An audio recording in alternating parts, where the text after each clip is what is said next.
Enzyme होते हैं। देखो दोस्तों, एंजाइम क्या है? तो एंजाइम एक प्रकार की प्रोटीन ही है। तो इसका जो राइट आंसर है वो है ऑप्शन बी, प्रोटीन। एंजाइम एक कार्बनिक पदार्थ है, मतलब कार्बन युक्त, और इसकी खोज की थी जर्मन वैज्ञानिक कुहेन ने। सब्जियां खराब हो जाती हैं क्योंकि उनमें अधिक मात्रा होती है। किसकी अधिकता के कारण सब्जियां जल्दी खराब हो जाती हैं? देखो दोस्तों, इसका जो ऑप्शन बी है वो इसका राइट आंसर है। सब्जियों में जल की अधिकता होती है जिसके कारण सब्जियां जल्दी खराब हो जाती हैं। दूध में दूसरा सबसे बड़ा तत्व क्या होता है? देखो दोस्तों, दूध में पहला तत्व तो जल होता है जो सबसे अधिक मात्रा में होता है, और जो दूसरा तत्व होता है वो है शर्करा। तो इसका जो राइट आंसर है वो है ऑप्शन डी। दूध में दूसरा सबसे बड़ा तत्व शर्करा होता है। ये भी क्वेश्चन एक बार एसएससी में आया हुआ है। मानव शरीर का सबसे बड़ा अंग कौन सा है? देखो दोस्तों, इसका जो राइट आंसर है वो है ऑप्शन सी, यकृत। मानव शरीर का सबसे बड़ा अंग यकृत है। यकृत जो है मानव शरीर का सबसे बड़ा आंतरिक अंग है, और इसको सबसे बड़ी ग्रंथि भी बोलते हैं। यह 15 से 22 सेंटीमीटर लंबी हो सकती है, और इसका वेट जो है 1.5 किलोग्राम हो सकता है। इसका कार्य क्या है? पित्त का स्रावन करना, एमिनो अम्लों का डीएमिनेशन करना, और यूरिया का संश्लेषण करना, विषैले पदार्थों से जहर जहर या विष को निकालना, विटामिन का संश्लेषण करना इसके प्रमुख कार्य हैं। यहाँ पर मैं आप लोगों को कुछ और क्वेश्चन बता देता हूँ। लीवर जो है शरीर की सबसे बड़ी ग्रंथि है, और शरीर की सबसे बड़ी अंतःस्रावी ग्रंथि थायराइड ग्रंथि है, और शरीर की सबसे छोटी ग्रंथि है पीयूष ग्रंथि या पिट्यूटरी ग्रंथि, जो मस्तिष्क में पाई जाती है। कौन सी? पीयूष ग्रंथि। कार्बोहाइड्रेट के अलावा हमारे आहार में ऊर्जा का एक प्रमुख स्रोत होता है। देखो फ्रेंड्स, कार्बोहाइड्रेट के अलावा दूसरा कौन सा स्रोत है जिससे हमें ऊर्जा मिलती है?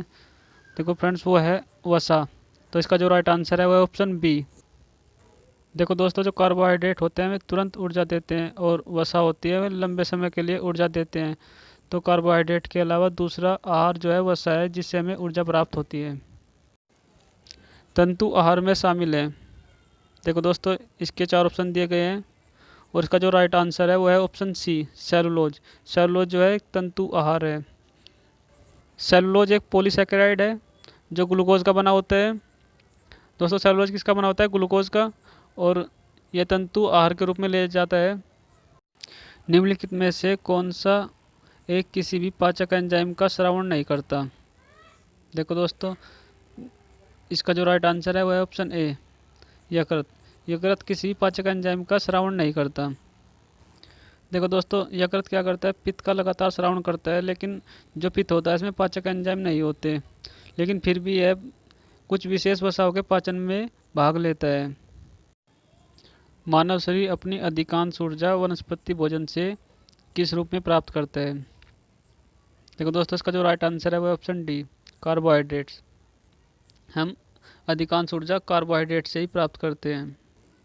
एक बार मैं आपको जो ऑप्शन में दिए गए उनके सभी के कार्यों के बारे में बता देता हूँ। शरीर को ऊर्जा प्रदान करने के लिए सबसे पहले कार्बोहाइड्रेट जो है मोनोसेक्राइड में टूटकर तुरंत ऊर्जा प्रदान करेगा। उसके बाद प्रोटीन टूटेगी, और सबसे अंत में वसा टूटती है। और जो खनिज पदार्थ होते हैं वे हमारे शरीर की विभिन्न क्रियाओं में भाग लेते हैं, और जो प्रोटीन होती है वो शरीर के विकास के लिए अत्यंत आवश्यक होती है। विटामिन शरीर की विभिन्न क्रियाओं में और प्रतिरक्षा तंत्र को मजबूत करने के लिए आवश्यक होती है।